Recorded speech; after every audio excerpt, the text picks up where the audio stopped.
Hi, I'm Dr. Manimala Selvi Naikar, and this is a short primer on Hinduism for young Hindus, teenagers, right? Now, in this, I'm going to give you a broad overview of Hinduism, which includes both secular history and religious history. Secular history is not the same as religious history. Secular history is written by scientists, archaeologists, linguists, whereas religious history is written by people who believe in that particular religion. Often, secular history does not corroborate religious history. Often, no concrete proof that the historical person actually existed or the historical event actually took place. Of course, when discussing history, we have to make a distinction between ancient history in the BCE period and modern history in the CE, Common Era period. Due to the lapse of time, many historical evidences could have been destroyed by natural phenomena like earthquakes, floods, etc. Let's look at the secular history of Hinduism. First, we have uh, criteria such as indigenous archaeology, where the Sindhu Saraswati civilization from around 3300 BCE has been unearthed, right? So that shows that the Hindu civilization is more than 5,000 years old. That civilization shows things that we still practice today, like the Pasupadi seal or the people tree. Then we have foreign archaeology. Now, for this, you can take the example of the Mitanni inscription in Turkey, which has got the names of Vedic gods in the Hurrian language and the cuneiform script. This has been dated to around 1350 BCE. Now, other than just the Vedic gods, the Mitanni kingdom also had symbols such as the peacock, which are almost restricted to areas such as India, Burma, and Sri Lanka. Then we have contemporaneous written history describing life of people at that particular point in time. A good example is the Hatibada Gosundi inscription, which is from the 2nd century BCE, which talks about the Hindu Vaishnavites at that particular point in time. Then we also have foreign corroboration. Now, if someone is really famous and well known, people from other countries, ambassadors, travelers will also have recorded it. For example, we have the accounts of the Greek ambassador of Seleucus I Nicator called Megasthenes, who visited India around the 4th century BCE, and he documents that Indians worship gods that we recognize now as Muruga, Shiva, things like that. Now, when it comes to oral tradition, I'm very hesitant because anyone can say that they have been reciting this for 5,000 years, 500 years. If there is no proof, external proof that this has somebody has recorded it down and saying that yes, these people had this a few thousand years ago, then it's very difficult to date it. But certain traditions can be dated. For example, in the Vedas, we look at the mention of the Saraswati river, which is supposed to have become dry around 2000 BCE, about 4,000 years ago. Now, earlier on, we could not find the Saraswati river, so we were wondering, where does this reference come from?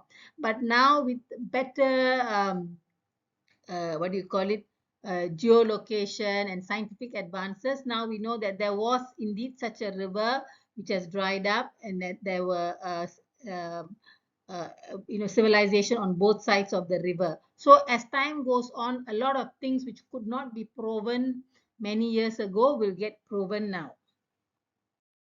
The excavation of the Mahabharata sites by the Archaeological Survey of India is a good example of uh, scientific evidence providing that the scriptural dates are, indeed correct. The deeper we dig, the closer we get to the scriptural dates.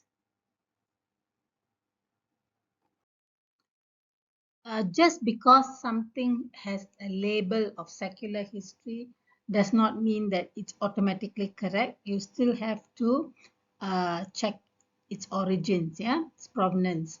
There are two main confusions which I notice when it comes to Hindu history. Okay, the first one is the so-called Aryan invasion theory, popularized by Max Muller, a German-British linguist who had never visited India. Right? He popularized the theory that in 2000 BCE, India was invaded by an Aryan race, like a Germanic race. Now, when they did the excavations, they found no signs of war in the Sindhu Saraswati civilization. So that theory got debunked. Then slowly an Aryan migration theory came in. So that also got debunked later. Of course, it doesn't mean that there were absolutely no people of European descent who did not come to India. We know that Alexander the Great came in, but they all came in much later. That means closer to the uh, intercept between the BCE and CE era, right? Not 2000 years ago or 3000 years ago. The second confusion is confusing Aryan invasion with Central Asian or Mongol invasion. Now, in the intercept between the BCE and CE era, we find that parts of India and the whole of northern Middle Eastern region was actually ransacked and plundered by Central Asian Mongols, okay, the Kushan Empire. We will see maps in a few minutes.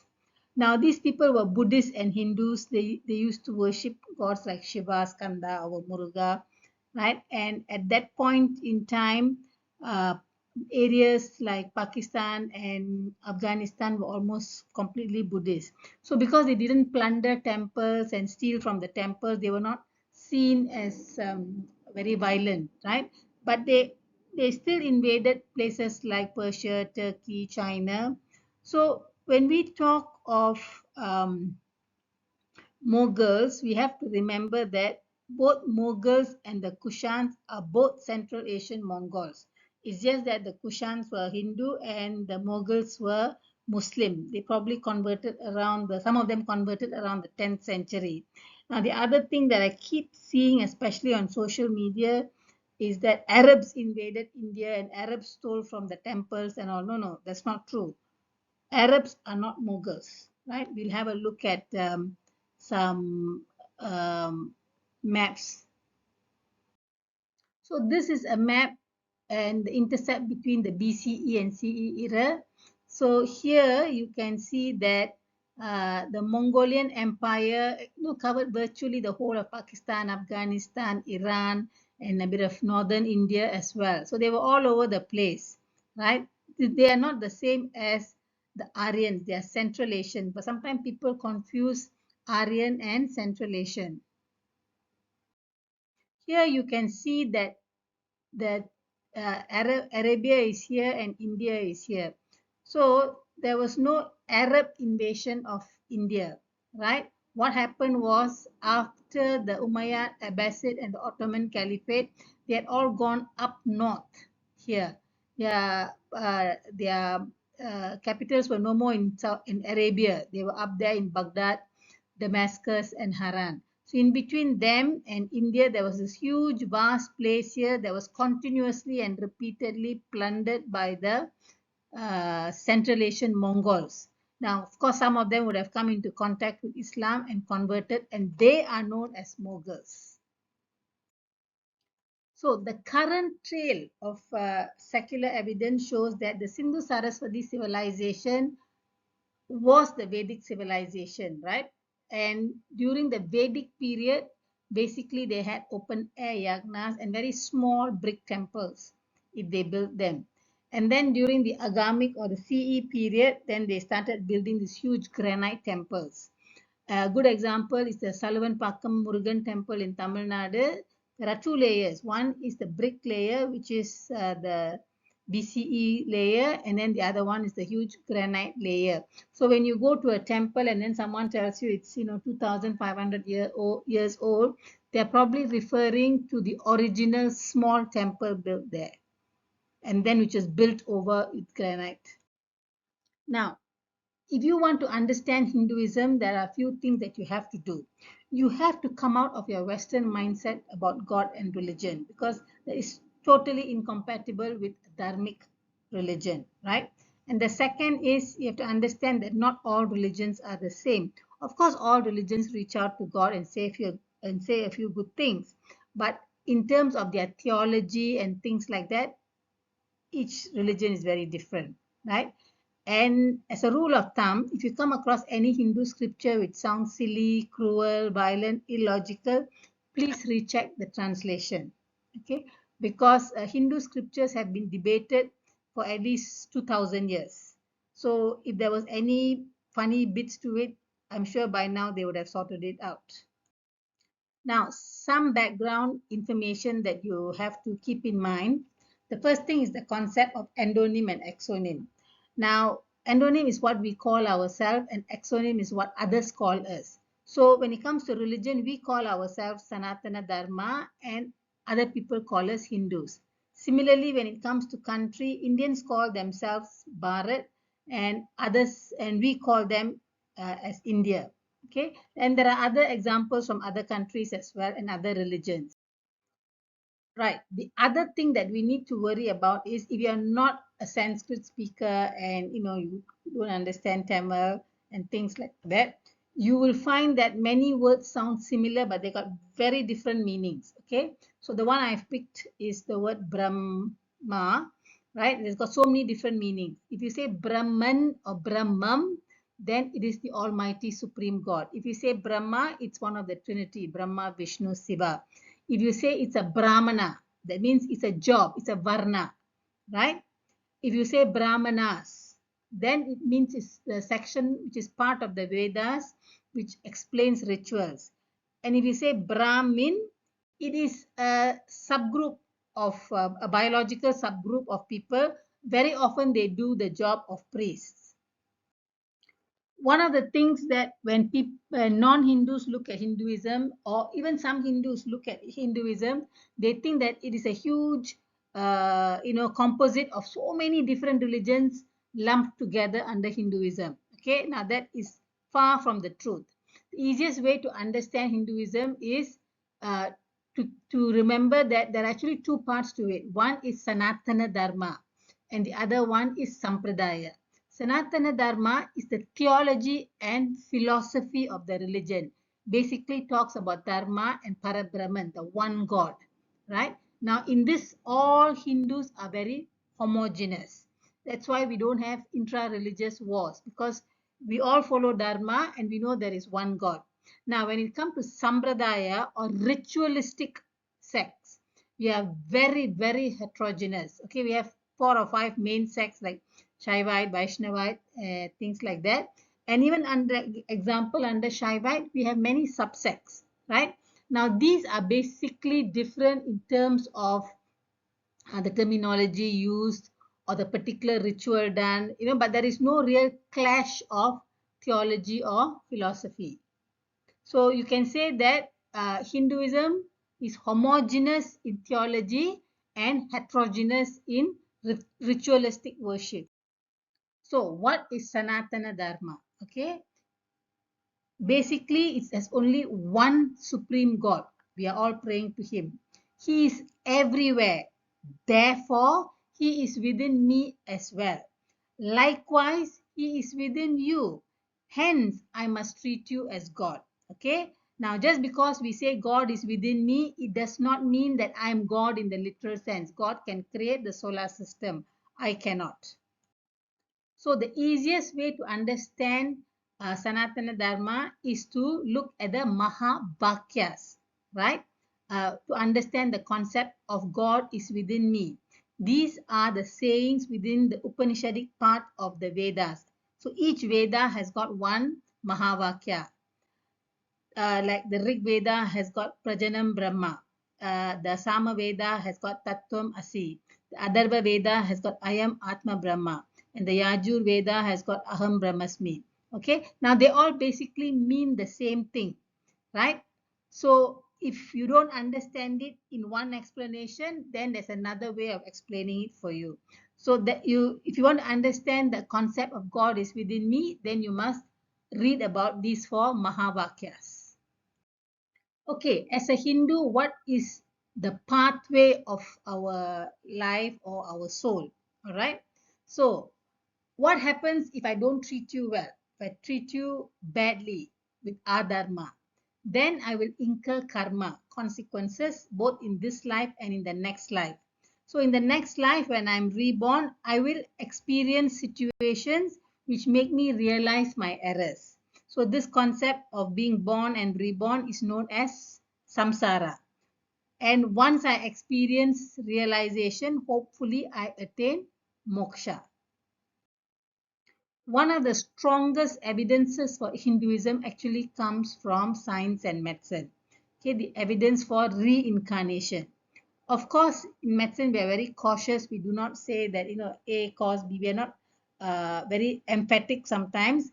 But when we look at the evidence for reincarnation, it strongly suggests that it is a reality, and it has been studied in a scientific manner by by doctors. It's not pseudoscience. So what are we supposed to do in this lifetime? Are we supposed to just sit quietly in a corner so we don't incur any bad karma? Or is there some other plan for us? So in Hinduism, of course, we want to uh, be as dharmic as possible because we want to attain moksha, but we also want to live as human beings and help other human beings and connect with other human beings, right? So we are obliged to have artha, that means either money or knowledge, so that we can take care of ourselves and take care of others. And we also connect to other people by modalities such as desire, love, pleasure, sex. So these are all part of being a human being. So when we are born as humans, we must behave like humans. Another concept that is very important in Hinduism is the concept of time. So, firstly, it is at a long time frame. That means we talk in terms of not thousands, but hundreds of thousands or millions. Secondly, we think of time as cyclical, right? The yugas will keep repeating. So, there are four yugas: the Satya Yuga, the Treta Yuga, the Dwarpa Yuga, and the Kali Yuga. Now, the Satya Yuga is the time of innocence. People were mainly forest dwellers. They come out, eat something, go to the stream, drink some water, have a bath maybe, and then go back to the cave. So no one had to do a specialized job, and everybody was equal. So they are known as Avarna. Even today, in very remote tribes which don't do specialized jobs, they are known as Avarna. Then during the time of Ramayana, people started specializing.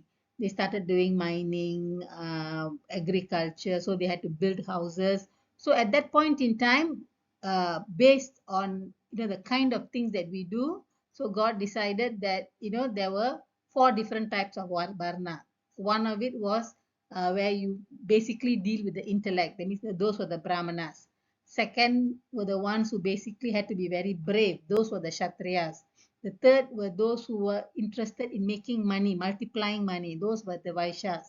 And the fourth were those who, in that particular life, they had not decided what they wanted to do. So they became the support system or the Shudras. And because there were no training schools at that time, you were born into the family you were supposed to train for, right? And it was strongly discouraged in that era for you to start doing another person's job, because everybody depended on each other doing the job properly.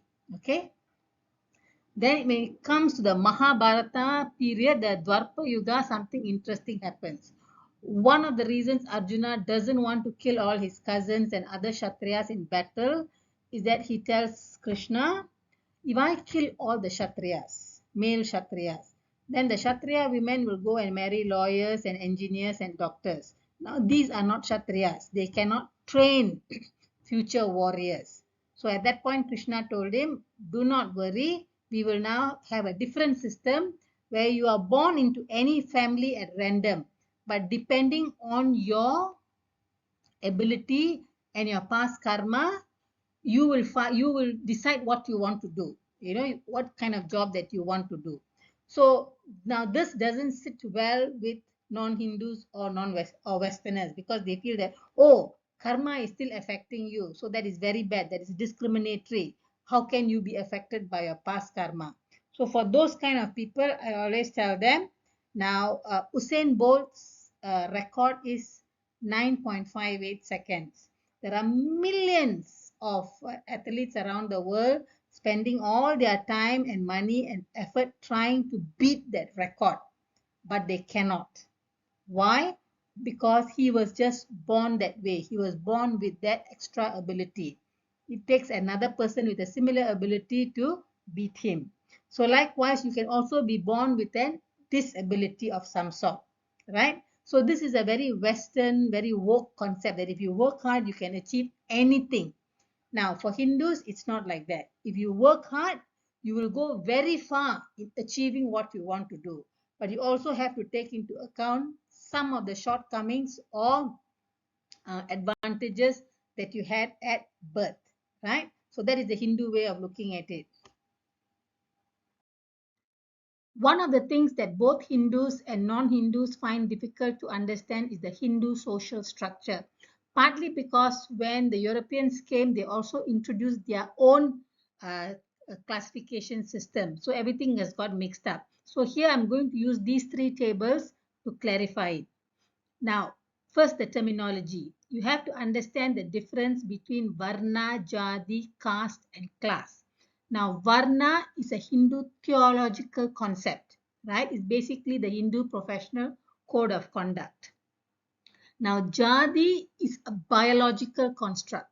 So imagine you're living in a village with 100 people, and to function efficiently, 10 people have to be builders, 10 people teachers, 10 people farmers, 10 people fishermen, things like that. So the functional unit, or rather the commercial unit of each large entity called Kula is the Jadi, right? So when a child is born, the child is born into a particular Jadi. Now, if the child takes on the father's job, then that system continues. But if the child wants to go and do another job, then that other job that child chooses will be known as the Varna. That means he has to follow the code of professional conduct of that particular job, right? Now, the caste system is a European construct. So, most Indians barely understand it, though they are called caste, but they don't actually understand it. Next is the class system, which is by the Indian government for the purpose of distributing affirmative action, money and reservation, quota system and things like that. They have got forward class, backward class, most backward class and things like that. Now, the next orange table talks about the 4 different varnas. You've got the Brahmanas, who are predominantly those who work with their intellect, like teachers, judges, lawyers, priests. The Kshatriyas, who predominantly are about bravery, like soldiers, police, firemen. The Vaishyas, which are predominantly a mercantile community. They basically want to make money. These are the merchants, landowners, traders, and the Shudras are basically the essential support services. That means in this lifetime, they are not either predominantly intellectual, not predominantly brave, or predominantly wanting to make money. So they provide the essential support services for the other parts of community. So they are the carpenters, the builders, the barbers, people like that.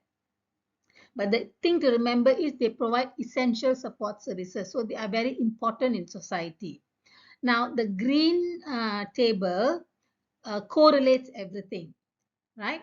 Now, here on the left-hand side, you have got the various yugas, the Satya Yuga, the Treta Yuga, the Dwarpa Yuga, and the Kali Yuga.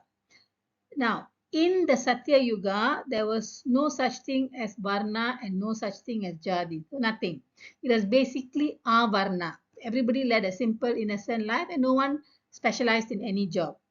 In the Treta Yuga, that is the Ramayana period, you had Jadi and you had the concept of Varna.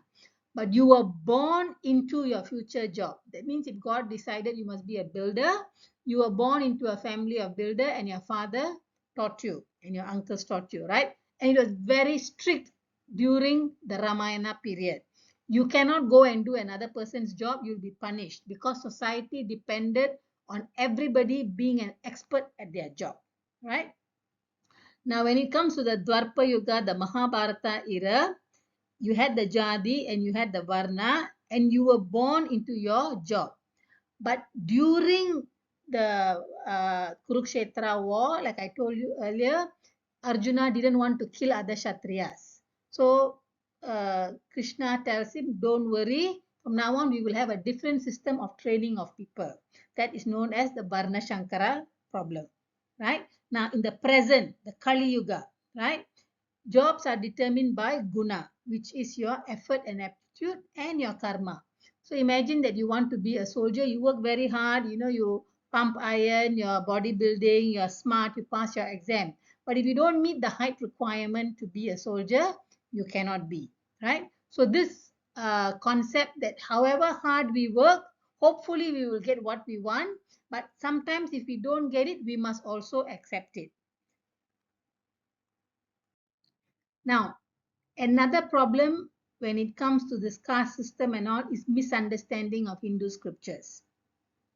Now, there is a verse in the Rig Veda which says that Brahmanas come from the mouth, Kshatriyas from the arm, the Vaishyas from the thighs, and Shudras come from the feet.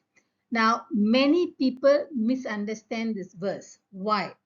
For Hindus, the feet of God or humans is exalted. When a baby is born, we touch the baby's feet. When someone is getting married, we touch our elders' feet. So for a Hindu, the feet are very exalted. But for non-Hindus, the feet is very inferior and abased. That means when you're defeated in war, you are brought and you fall at the feet of the victor. So when you interpret Hindu scriptures, you must interpret from a Hindu mindset, not from a non-Hindu mindset. Now, examples in Hinduism are Rajaraja Cholan is an emperor. He called himself Sivapada Segaran. That means the person whose crown is equivalent to Lord Shiva's feet. In Ramayana, Prince Bharata puts Prince Rama's sandals, footwear on the throne, not Prince Rama's crown, but his footwear on the throne, and rules Ayodhya in his absence, right? And the other thing is when you look at the Dravida style of temple architecture, you will find that the tallest structure is the Rajagopuram, which represents the Almighty's feet. And when you look into history, you find that many ancient and modern kings were actually Shudras. So in India, or rather in ancient India, before the arrival of non-Indians into India, there was no discrimination against Shudras. Okay. Now, one of the questions that is often asked is, why doesn't Hinduism have strict and unchanging set of divine laws? Right? In Hinduism, we regard laws as instruments of Dharma. Laws must serve Dharma. So you mustn't confuse Hindu laws, which are modifiable, with Hindu Dharma, which is eternal. Hindu laws serve the purpose of upholding Dharma and preventing adharma. So Hindus have a living constitution, not a fixed constitution. We take an example of inheritance laws. Now let's say a man dies leaving behind wife, children and parents.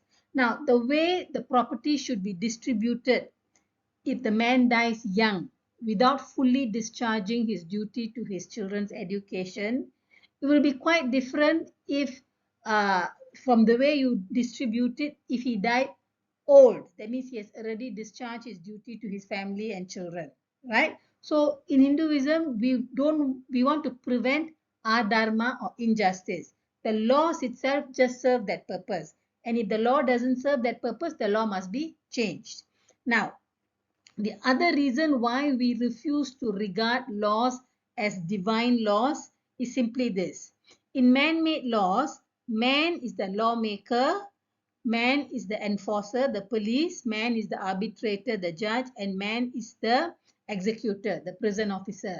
So man-made laws are very self-sufficient and complete. They can function on their own. Whereas if you want to call it divine law, then God can only make the law. If, for example, God makes the law that you must be vegetarian on Tuesdays and you go and eat chicken, God cannot punish you, right? God is dependent on the human police to arrest you, on a human judge to try you, and a human prison officer to imprison you. So that is why Hindus don't regard anything as divine law, because if God cannot do the full set of functions that humans can, then obviously for us it is illogical that God has made the law. So Hindus regard laws as merely instrument to serve the eternal Dharma. Okay, now some background information on Hinduism. Date of origin, it's eternal. It was always there. It's very cyclical. Founder, none. So why no founder for Hinduism? Because God speaks to each of us individually. So we are all founders, right? Nature. Now, there is a very big difference between natural religions, which are based on your intellect plus enlightenment, and revealed religions. In natural or enlightened religions, the pathway is humans want to speak to God. So humans come into this world alone, they communicate with God alone, they leave this world alone. So the whole thing is about self-discovery. The scriptures that we have only guide. So Hindus are known as seekers. Now when you take revealed religion, their pathway is completely different. There God wants to speak to humans. So God chooses a human emissary. Then God has to communicate in a man-made language. God has to write it down in a script, a man-made script. Then God is dependent on humans to write it down. God is dependent on humans to translate to another language. God is dependent on humans to spread the message, right? Now, the issues with this is what happens if 5 people come and say, God spoke to me? Who are we to believe? Now, even if we pick one of them as saying, okay, this guy is very truthful, he's very honorable, so I want to believe him. How can we be sure that he was just not imagining it or having a hallucination, right? So, in order to be able to believe a human emissary, uh, you have to be a believer. So, Hindus are seekers, and those who don't believe in Hinduism, many of them are actually believers. I've come across quite a few Hindus who think that our Vedas are revealed knowledge, right? Now, that is not true. Our Vedas are enlightenment.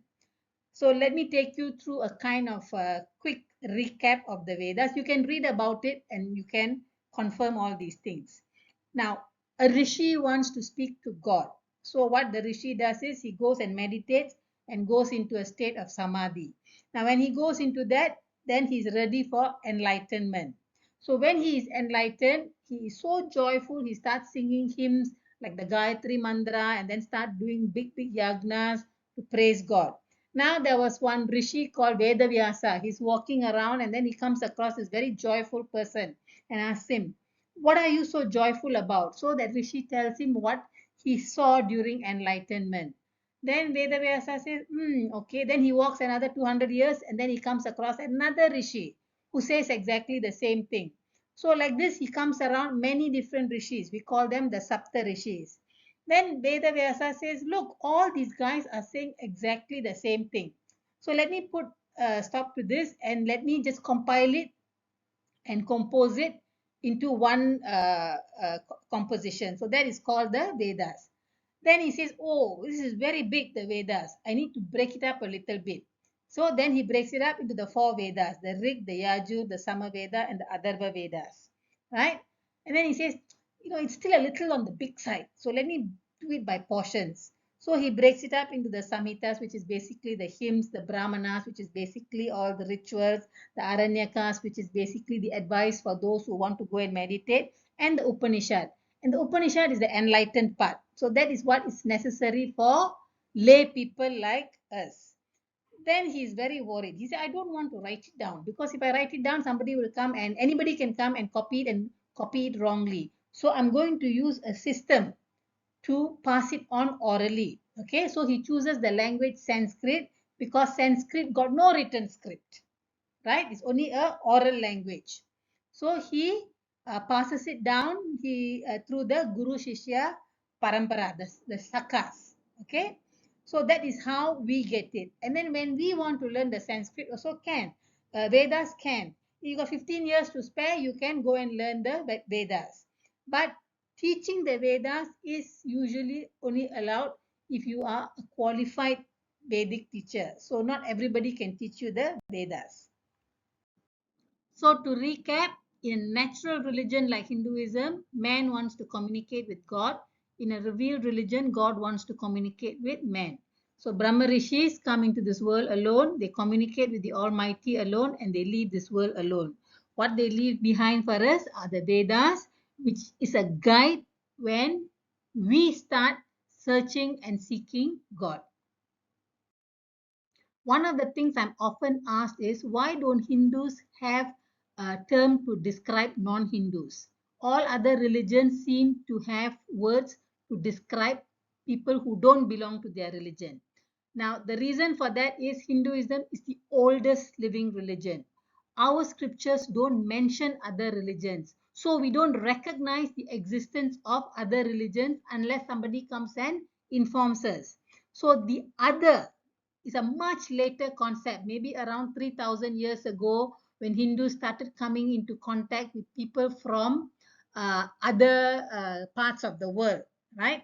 So the word that Hindus used, and this is not a scriptural word, it comes out of the scripture, is melecha. That means foreigner, unrecognizable, someone with unrecognizable speech, dirty barbarian. So, as some of the meanings are not very polite, we don't use it out of politeness.